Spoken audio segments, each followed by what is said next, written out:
Hi, and welcome to Happiness by Design. I'm Darren Morton, and in this episode, we're going to explore what I believe to be the most powerful strategy for changing your emotional state, for giving birth to happiness.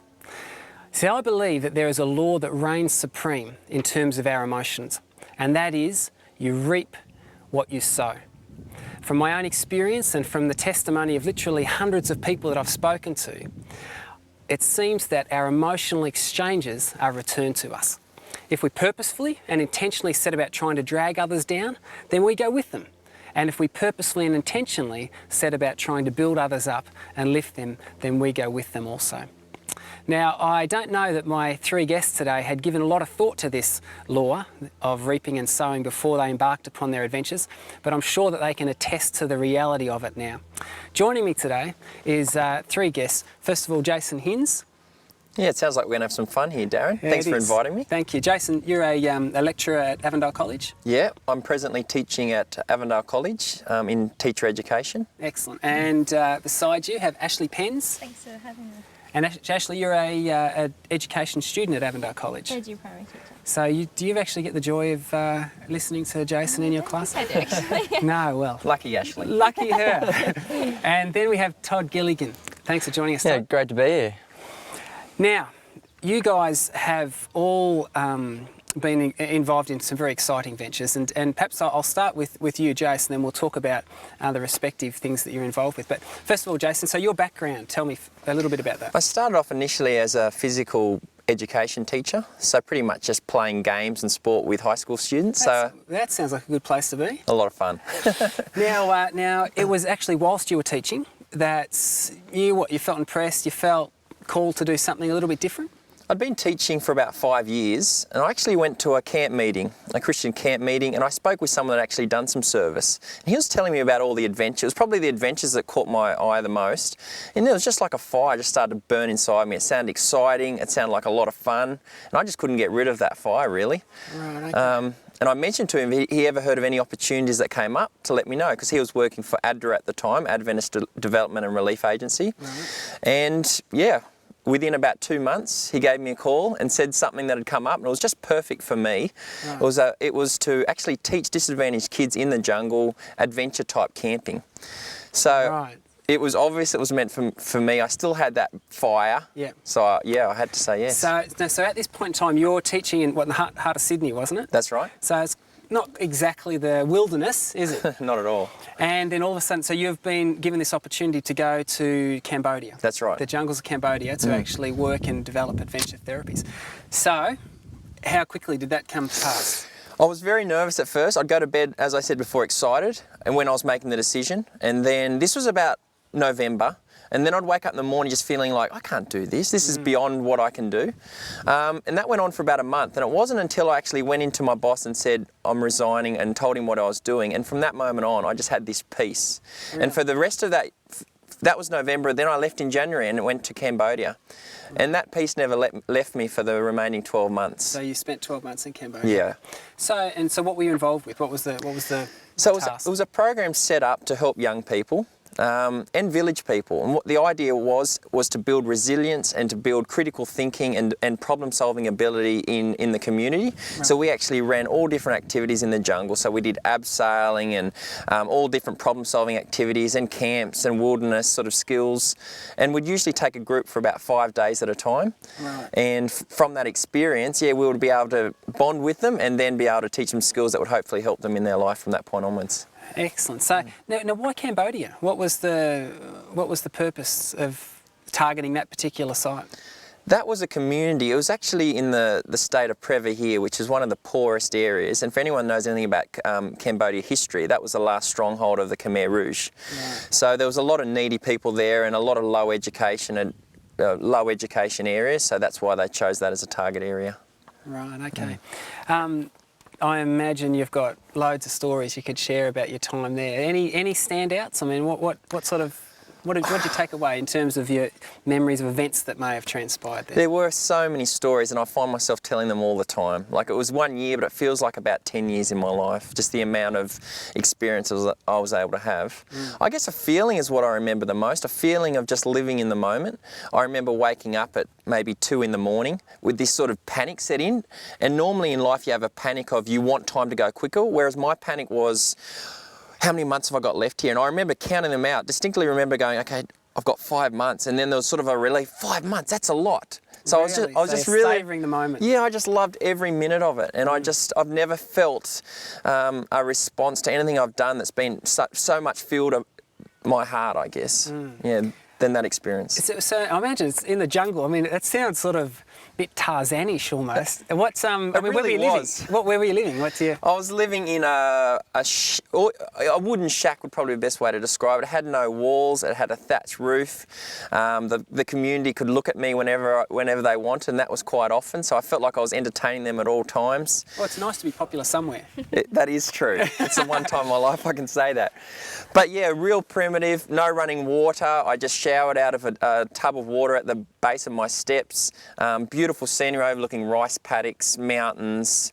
It really was. I did feel a bit like Tarzan, as you mentioned. It was good times. In fact, I've got to mention this one story I remember you telling me about, obviously, the communication barrier and the difficulty of trying to, I mean, you didn't speak. Was it Khmer, I imagine? Yes. At the time. And you mentioned that one of your co-workers that you were in fact training up to take over this initiative when you left. What were you doing? What's the story? I was asking him to measure a tree, and I was saying, measure how much the circumference of the tree so we can put a cable around it. So I was sort of doing a motion like this around the tree, and we didn't speak the same language. So he just thought, he thought I was asking for a hug. So here am I, he comes in and gives me this hug, and I'm standing in the middle of the jungle just hugging this man. I'm thinking, I hope no one knows or sees what I'm doing. But yeah, I guess that really taught me about the communication. By the end of that trip, we were communicating really well because we'd all sort of learnt each other's language, or we'd created a new language. And I feel the same with God. Sometimes we don't speak the same language, but the more time we spend to each other, we almost seem to develop our own language, and we can understand what God wants from us. And I think, yeah, it really taught me something. What a fantastic adventure. Now, you have been so, I suppose, affected by that you actually now, in your new capacity, when you come back to the real world, you now, as I said, at Avondale College in the education faculty, you've actually wanted to pass that on to others and let others experience the kind of thing that you did there. Tell us just briefly about that. That experience, as I was saying before, it changed my life, and it really gave me a purpose, and I felt so happy in those times. So I definitely want, when you have an experience like that, you want to share that experience. So what we've started up at Avondale College at the moment is a new initiative. It's called Service Learning. The whole idea is taking our pre-service teachers to developing countries and actually getting them involved in practicing their teaching, not in Australia, but in all different countries. And we've been to Cambodia, and we've presently, the last 2 years, taken a group to India. And just seeing the impact that service has on the young people, that's what I live for now, yeah. So do you think the people coming back from those experiences could attest to the truth that you reap what you sow at an emotional level? Yeah, we always go with an idea of what we want to achieve out there, and when we come back, we just never stop talking about the fun we've had, the adventures we've been on, and what we've learnt from the experience. And I mean, I hear comments from pre-service teachers, just comments along the lines of, I've realised that the world needs me. Their recognition that they've got something to offer the world. And I think that's the first step in actually being able to contribute, realising that there is something that you can offer someone else. Yeah, fantastic. We talk about these trips we do together for months and months and years after, and so I think they'd definitely testify to the to the experience that it had there. Something special about service. For sure. Don't go away. We'll be back after the break and talk with Ashley.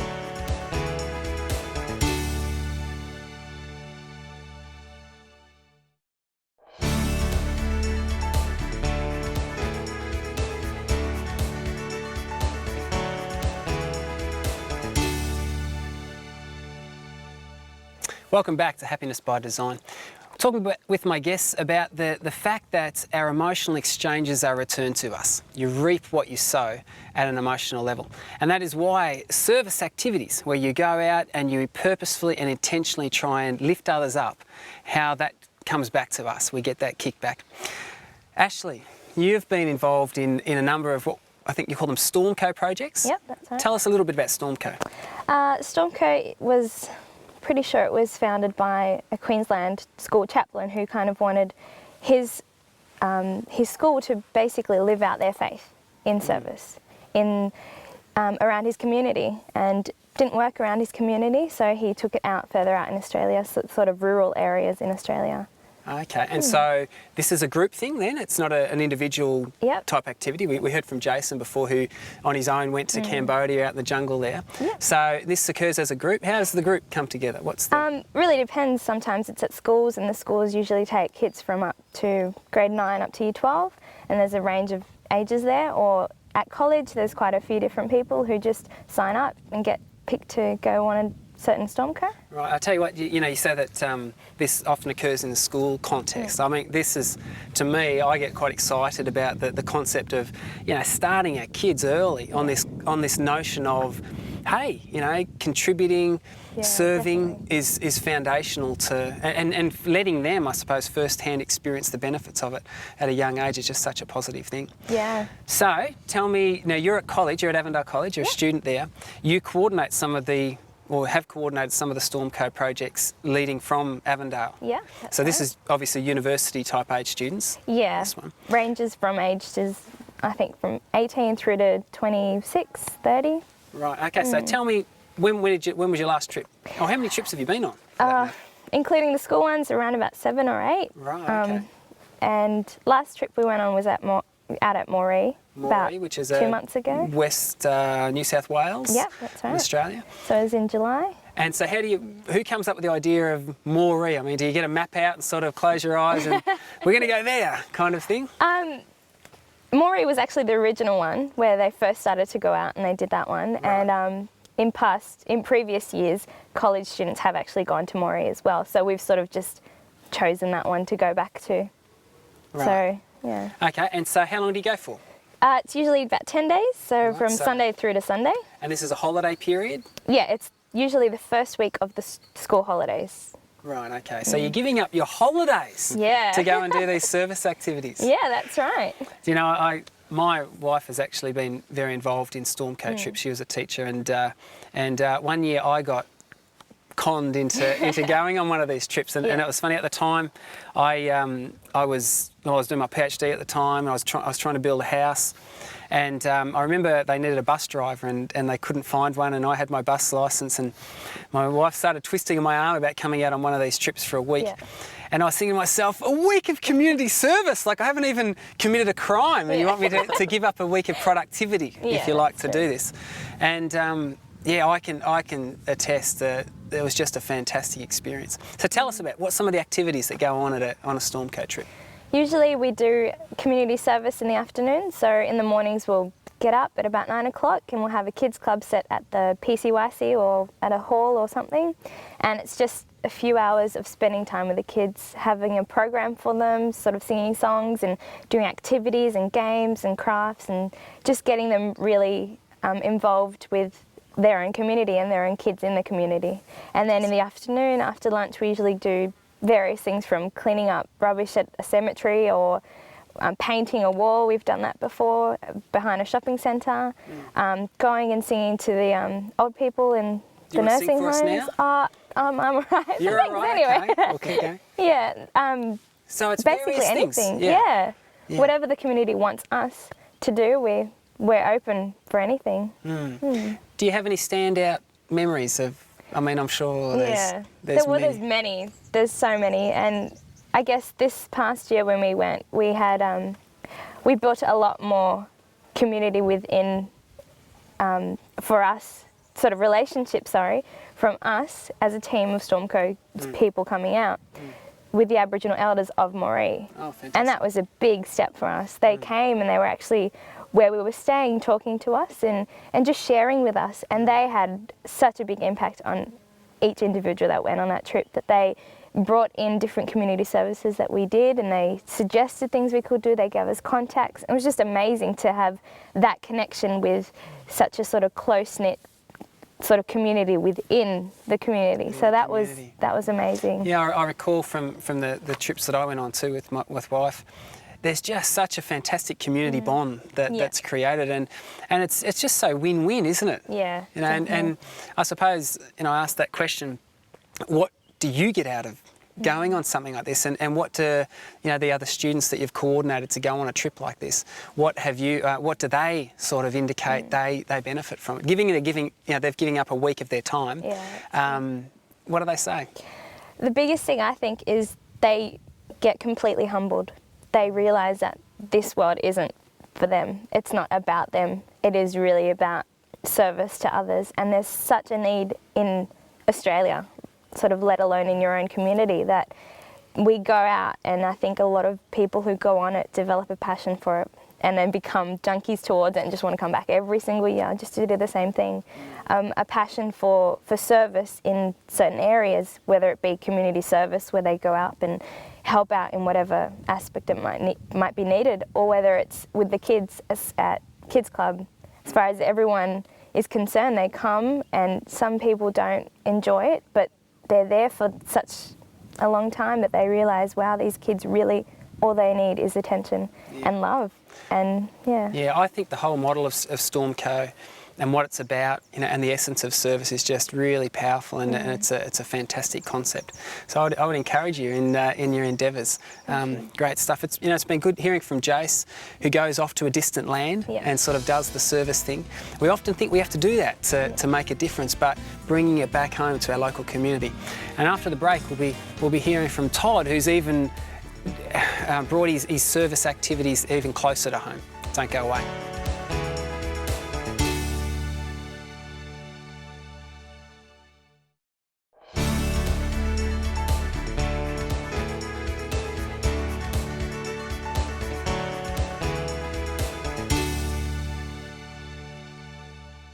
Welcome back.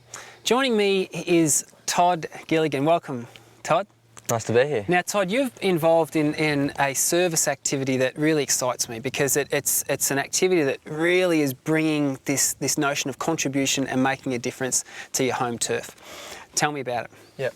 Well, Cranked is a youth mentoring / role modelling program aimed at the community, our local community.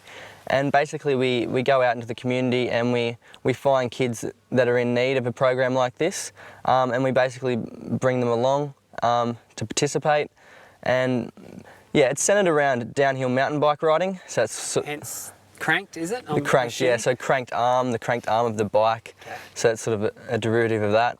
And yeah, we bring the kids in and really just create relationships with those kids. And through that interaction, we're hoping that some of us will rub off onto the kids, and they would, the people that they're going to be, some of that would come from us. Fantastic. So that, I mean, mentorship, you know, we know the value of that and the importance of that, and that's coming through more and more.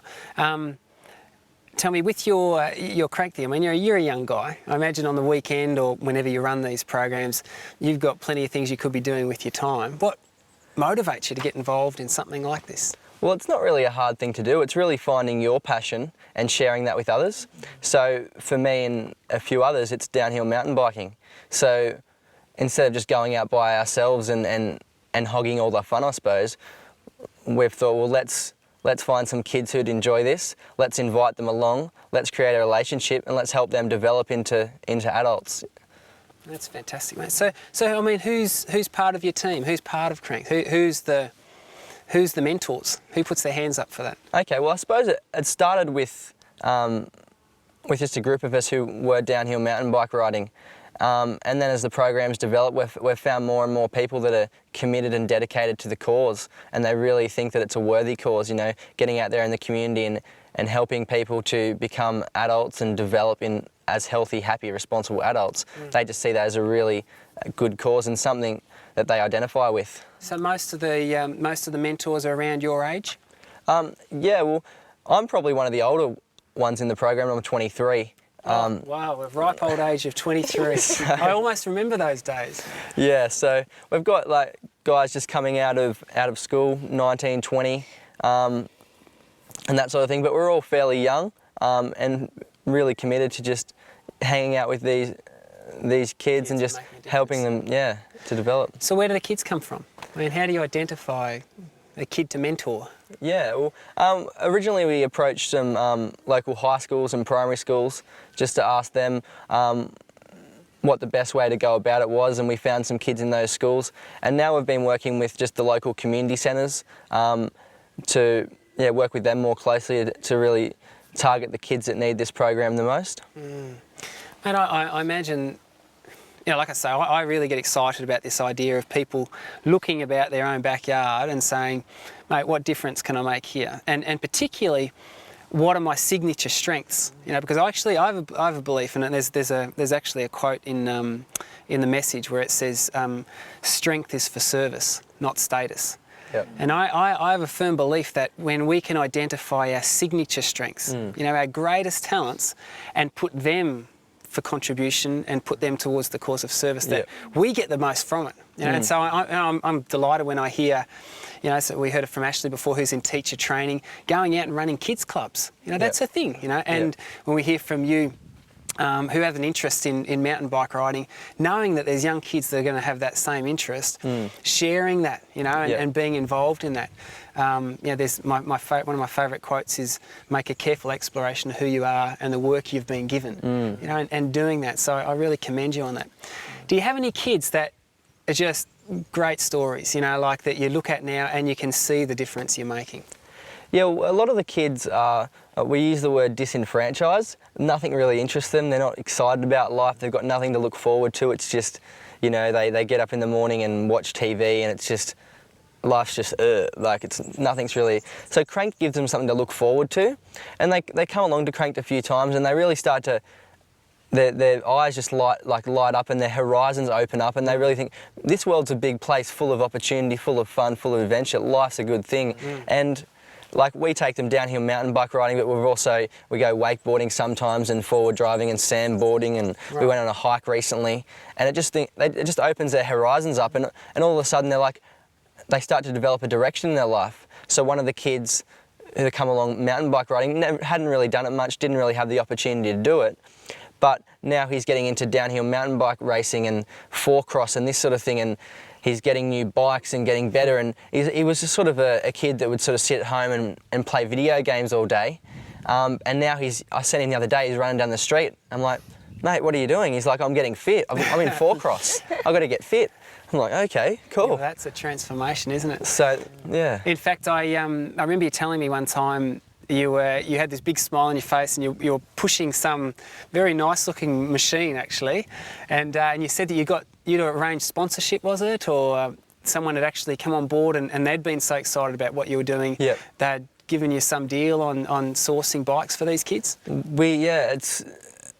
It's an uncanny thing. We always come across people who are willing to help us out and just really amazing deals with mountain bikes. The mountain bike community isn't the most generous bunch of people, but we have found some really generous people out there in the community. We're getting bikes, we just got a new lot of bikes, just because the old ones weren't really meeting the needs anymore, and we pretty much got them at about 70% off, which is an unbelievable thing to happen in the mountain bike community. So it really is a testimony to the fact that people that often are not usually party to this recognise the importance of it and the difference that it can make in the lives of young people. Well, yeah, there's just something working that knows this is a good thing and wants to support it. So, I'd like to thank you guys for being on the show today, and when I hear these stories, in particular, I see people using, as I said, their signature strengths to be able to contribute, to serve.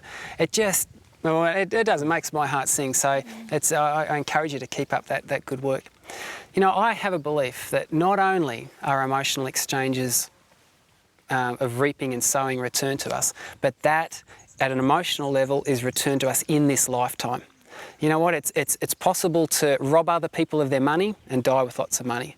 It's possible to rob others of their power and die with lots of power. But I am yet to see it done where people rob others of their happiness and die happy. It just does not work that way. The law of reaping and sowing at an emotional level is returned to us in this lifetime. Thanks for joining us. I'm Darren Morton. Remember to delight in God's design.